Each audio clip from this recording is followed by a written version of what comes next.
أعوذ بالله من الشيطان الرجيم بسم الله الرحمن الرحيم يا أيها الناس اتقوا ربكم الذي خلقكم من نفس واحدة صدق الله العظيم শহীদি কাফেলা প্রাণপ্রিয় সংগঠন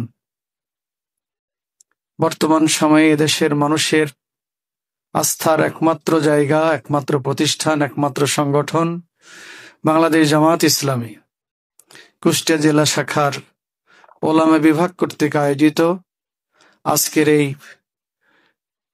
সেমিনারের সম্মানীয় সভাপতি, বিশিষ্ট আলেমে দ্বীন, মুফাসসিরে কোরআন জনাব হাফিজ মাওলানা জুলফিকার আলী,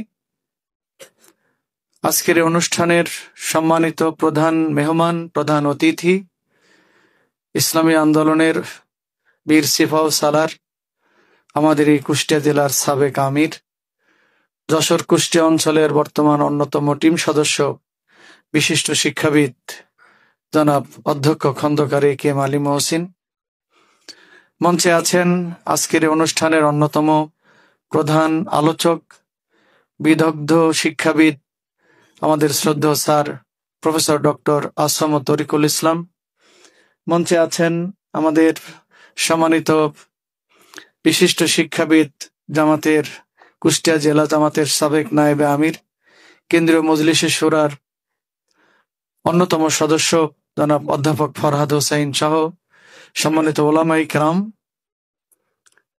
সুপ্রিয় সঞ্চালক, সামনে বসা বিভিন্ন পর্যায়ের সম্মানিত ওলামায়ে কেরাম, সুধী মণ্ডলী, আমরা সবাই মিলে আল্লাহর একবার শুকরিয়া আদায় করতে চাই। সবাই বলি আলহামদুলিল্লাহ। সংখ্যায় আমরা কম হলেও আমি মনে করি এখানে যারা বসা আছেন কুষ্টিয়ার বিভিন্ন পর্যায়ে খ্যাতি অর্জনকারী ওলামায়ে কেরাম, বিভিন্ন কুষ্টিয়ার বড় বড় মসজিদের খতিব, বড় বড় প্রতিষ্ঠানের প্রতিষ্ঠান প্রধান সহ এখানে সবাই উপস্থিত আছেন ওলামায়ে কেরাম। আমরা এই দিনটি ঠিক করার ব্যাপারে ওলামা বিভাগ আগে থেকেই মনে হয় চিন্তা করলে বেশি ভালো হতো। আমারও কিছুটা দুর্বলতা আছে, খেয়াল করি নাই যে 6 তারিখে 12 রবিউল আউয়াল। 6 তারিখে 12 রবিউল আউয়াল হওয়ার কারণে কে যেন একটু বলেছেন বিভিন্ন জায়গায় অনুষ্ঠান আছে, এটা স্বাভাবিক, সঙ্গত কারণেই উপস্থিতিটা কম হয়েছে। উপস্থিতি কমের আরো একটি কারণ, আমরা সকাল থেকে দুপুর 1:30টা পর্যন্ত আরেকটি প্রোগ্রাম এখানেই করেছি, তখন উপরে এবং নিচে দিয়ে হল ভরা লোকের ছিল। একই দিনে পরপর 2টা প্রোগ্রাম, 12 রবিউল আউয়াল হওয়ার কারণে নানা মসজিদে প্রোগ্রাম, সেই কারণে উপস্থিতির একটু কম। যাই হোক, তারপরেও উপস্থিতি কতটা বেশি বা কম এটির চেয়ে আজকে কি আলোচনা হচ্ছে, কোন বিষয়ে, এটি অনেক বেশি গুরুত্বপূর্ণ। কোন সময়ে আলোচনা হচ্ছে সেটিও খুব গুরুত্বপূর্ণ। সম্মানিত ভাইরা, আজকের যে আমাদের সেমিনারের শিরোনাম বৈষম্যহীন মানবিক সমাজ নির্মাণে মুহাম্মদ সাল্লাল্লাহু আলাইহি সাল্লামের ভূমিকা এবং কৌশল। আজকে সেমিনারের বিষয়বস্তু নির্ধারণের ক্ষেত্রে আমরা গুরুত্ব দিয়েছি এই কারণে যে বর্তমান বাংলাদেশেও, আমরা যে বাংলাদেশে বাস করছি, নতুন বাংলাদেশে, নতুন স্বাধীন বাংলাদেশে, সেই বাংলাদেশ বিনির্মাণের যারা কারিগর ছিল তাদের স্লোগান ছিল, তারা চেয়েছিল একটি বৈষম্যহীন বাংলাদেশ, তারা চেয়েছিল একটি ইনসাফপূর্ণ বাংলাদেশ, তারা চেয়েছিল ন্যায় এবং জাস্টিসের বাংলাদেশ। 1 বছর অতিক্রান্ত হয়েছে তাদের সেই স্বপ্ন পূরণে বর্তমান সরকার এবং এদেশের সকল দল মত, রাজনৈতিক দল খুব বেশি একটা ভূমিকা রেখেছে বলে আমাদের কাছে এখনো মনে হয়নি। যারা দেশ চালাচ্ছেন তারাও এই হাজারো ছাত্রের রক্তের বিনিময়ে, তাদের শাহাদাতের বিনিময়ে অর্জিত এই বাংলাদেশ, যেখানে তারা একটি বৈষম্যহীন বাংলাদেশ চেয়েছিল, সেই বাংলাদেশ বিনির্মাণের প্রথম ধাপ জুলাই সনদের ঘোষণা এবং তার বাস্তবায়ন, সেটি নিয়েও সরকার এবং রাজনৈতিক দলগুলো, কোনো কোনো দল বেশ টালবাহানা করছে। এটা প্রমাণিত হয় যে বাংলাদেশ ছাত্ররা চেয়েছিল, দেশের সকল মানুষ চেয়েছিল, সেই বাংলাদেশ বিনির্মাণে সরকারও হাঁটছে না, এদেশের অনেক রাজনৈতিক দল এ ব্যাপারে তাদের খুব বেশি একটা চিন্তা বা গুরুত্ব নেই। সম্মানিত বন্ধুগণ, অথচ দেশের মানুষ মনে করে ৭১-এর দেশ স্বাধীন হওয়ার পর থেকে বারবার সরকার বদল হয়েছে, নেতা নেত্রীর পরিবর্তন হয়েছে, সরকারের পরিবর্তন হয়েছে, কিন্তু এদেশের মানুষের সত্যিকার অর্থে ভাগ্যের কোনো পরিবর্তন হয়নি। নির্যাতিত নিপীড়িত মানুষ সে নিপীড়ন থেকে এখনো বাঁচতে পারেনি, নির্যাতন থেকে বাঁচতে পারেনি, বরং নতুন বাংলাদেশেও নানা আঙ্গিকে মানুষ নির্যাতিত হচ্ছে, নিপীড়িত হচ্ছে। মানুষের জীবন আজকে উৎকণ্ঠার আতঙ্কের মধ্যে আছে বলে আমাদের কাছে মনে হয়। তা সেই সময়ে আমরা আজকে এই প্রবন্ধটি জাতির কাছে আনার চেষ্টা করছি, যেখানে দেখানোর চেষ্টা করা হয়েছে যে মুহাম্মদ রাসূলুল্লাহ সাল্লাল্লাহু আলাইহি সাল্লামকে আল্লাহ তাআলা পৃথিবীতে পাঠিয়েছিলেন একটি ইনসাফপূর্ণ সমাজ কায়েমের জন্য, সকল মানুষের অধিকার প্রতিষ্ঠার একটি সমাজ বিনির্মাণের জন্য, যেখানে বৈষম্যের কোনো ঠাঁই থাকবে না, যেখানে কেবলই ইনসাফ আর ইনসাফ থাকবে। সেই সমাজ প্রতিষ্ঠার জন্য আল্লাহ রাসূল সাল্লাল্লাহু আলাইহি ওয়াসাল্লাম পৃথিবীতে এসেছিলেন, পাঠানো হয়েছিল তাকে সেই জন্যই। লাকাদ আরসালনা রুসুলানা বিল বাইয়িনাতি ওয়া আনসালনা মাআহুমুল কিতাবা ওয়াল মিজানা লিয়াকুমান নাসু বিল কিসত। শুধু মুহাম্মদ সাল্লাল্লাহু আলাইহি ওয়াসাল্লাম নয়, গোটা পৃথিবীর সকল নবী এবং রাসূলকে আল্লাহ তাআলা কিতাব, বাইয়িনাত, মিজান দিয়ে প্রেরণ করেছিলেন, যাতে মানুষের মাঝে ইনসাফ প্রতিষ্ঠিত করা যায়। ইনসাফ যেখানে থাকে সেখানে কোনো বৈষম্য থাকতে পারে না। সুতরাং ইনসাফ প্রতিষ্ঠিত হওয়ার মানেই বৈষম্য দূরীভূত হওয়ার কথা। সে কাজটি আল্লাহ রাসূল সাল্লাল্লাহু আলাইহি সাল্লাম আঞ্জাম দেওয়ার জন্য এসেছিলেন। জন্মের পর থেকে তিনি বৈষম্যের বিরুদ্ধে আন্দোলন শুরু করেছিলেন। আমরা যতটুকু জেনেছি, কোথাও কোথাও পড়েছি, আল্লাহ রাসূল সাল্লাল্লাহু আলাইহি সাল্লাম যখন তিনি মা হালিমাতুস সাদিয়া রাদিয়াল্লাহু তাআলা আনহার দুধ পান করেছিলেন, সেখানেও তিনি তার মায়ের একটি স্তন পান করেছেন। রেওয়ায়াতটা কতটা শুদ্ধ আমি নিজেও বলতে পারবো না, তবে বহুবার শুনেছি, কোথাও কোথাও পড়েছি। যদি এটা আমরা সত্য ধরে নেই, আল্লাহ রাসূল সাল্লাল্লাহু আলাইহি সাল্লামের আচরণটি ছিল সাম্যের পক্ষে, বৈষম্যের বিপক্ষে, সাম্যের পক্ষে ছিল। একটু বড় হয়ে রাসূল সমাজের দিকে যখন চোখ তুলে তাকালেন, দেখলেন সব জায়গায় বৈষম্য, অন্যায়, অত্যাচার, জুলুম, নিষ্পেষণ, নিপীড়ন। নবুয়ত পান নাই, নবীও হন নাই, সাধারণ জ্ঞানেই তিনি বুঝলেন যে বৈষম্যের বিরুদ্ধে রুখে দাঁড়ানো দরকার, গঠন করলেন হিলফুল। সম্মানিত ভাইরা, তারপরে নবুয়ত পেলেন, শুরু হলো সকল বৈষম্য দূর করে একটি সাম্যের সমাজ এবং রাষ্ট্র প্রতিষ্ঠা করার কাজ। সেই কাজ আঞ্জাম দিতে যে রাসূলুল্লাহ সাল্লাল্লাহু আলাইহি সাল্লাম তার নিজের মাতৃভূমি মক্কায় 13 বছর চেষ্টা করেছেন। এই 13 বছরের প্রচেষ্টায় কিছু মানুষ রাসূলের সঙ্গে হয়েছে বটেই, কিন্তু যে জন্য আল্লাহ রাসূলকে পাঠানো হয়েছিল পৃথিবীতে, বৈষম্য দূর করে একটি সাম্যের সমাজ এবং রাষ্ট্র প্রতিষ্ঠা করা, সমাজের সর্বত্র ইনসাফ প্রতিষ্ঠিত করা, 13 বছরে সে কাজটি মোটেও সম্ভব হয়েছিল না। মহান আল্লাহ সুবহানাহু ওয়া তাআলা রাসূলের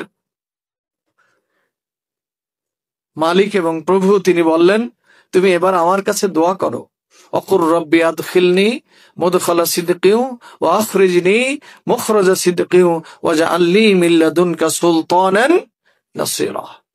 মুহাম্মদ সাল্লাল্লাহু আলাইহি সাল্লাম বলে আল্লাহর কাছে দোয়া করলেন যে আল্লাহ, তুমি আমাকে যেখান থেকে বের করো আমি যেন সত্য এবং ন্যায় সহ বের হতে পারি, যেখানে নিয়ে যাও আমি সত্য ন্যায় সহ যেতে পারি।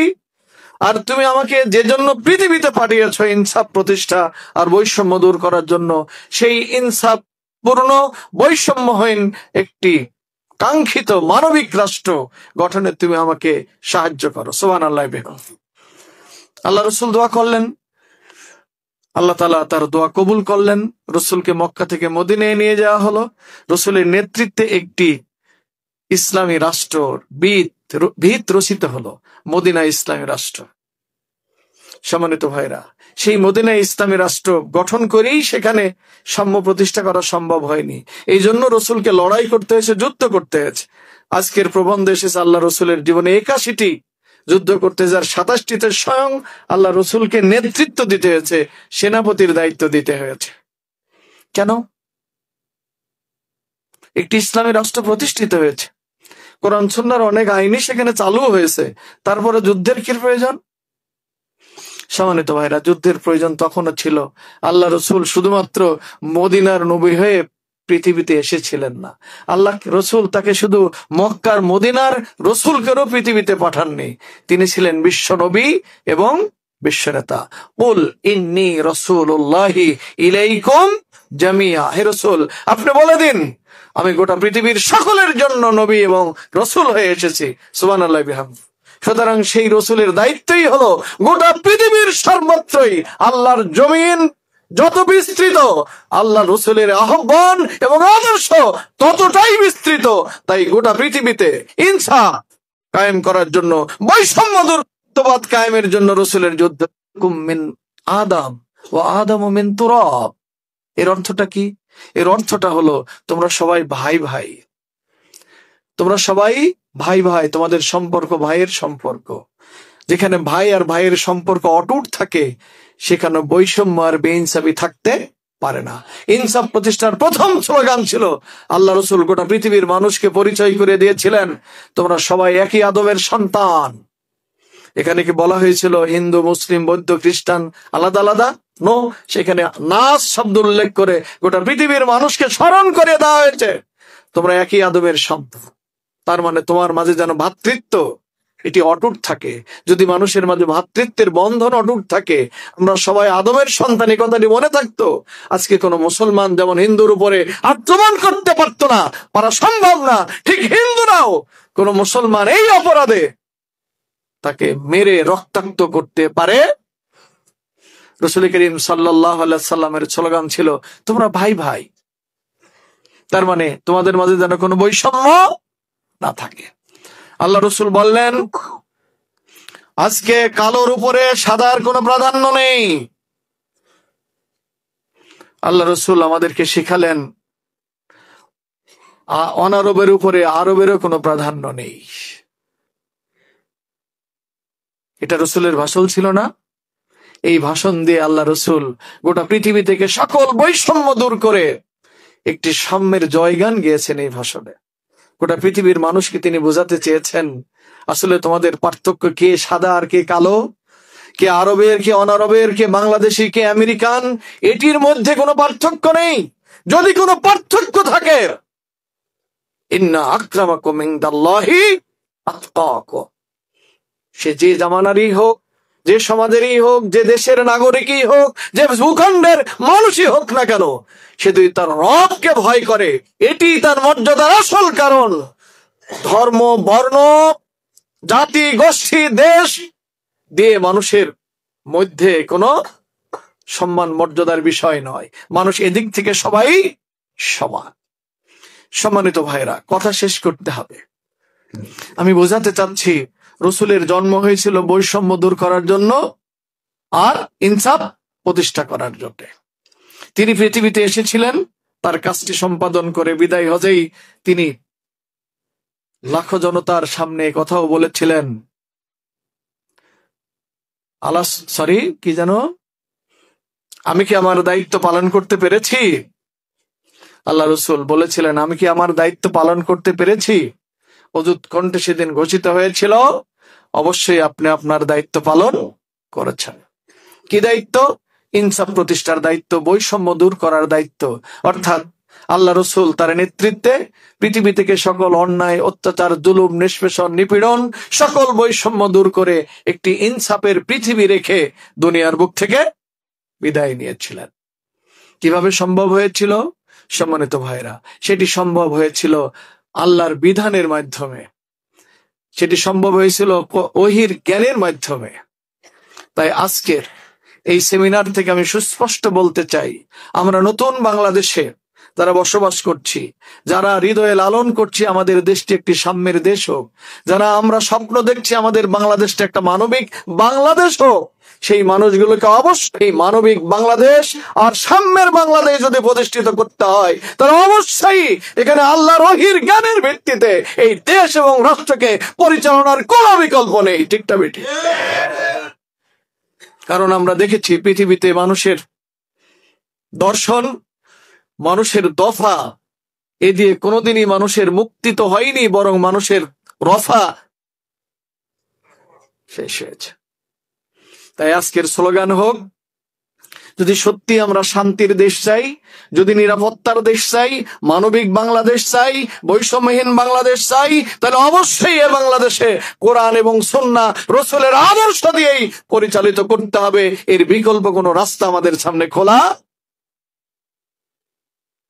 আমি স্মরণ করে দিতে চাই, এই বৈষম্য বিরোধী আন্দোলন করতে যে যারা প্রিয় ভাইরা আহত হয়েছ, তোমরা হাত হারিয়েছো, চোখ হারিয়েছো, তোমাদের দেহের অঙ্গ হারিয়েছো, তোমরা এখনো জীবিত আছো, যারা শহীদ হয়ে চলে গেছে ওরা তো গেছেই।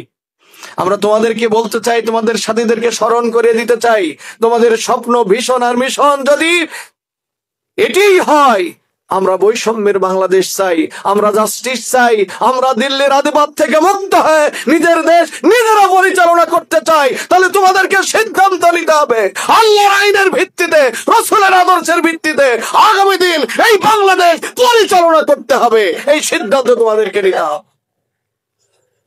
আমরা তোমাদের সাথে ছিলাম, আমরা তোমাদের সাথে আছি।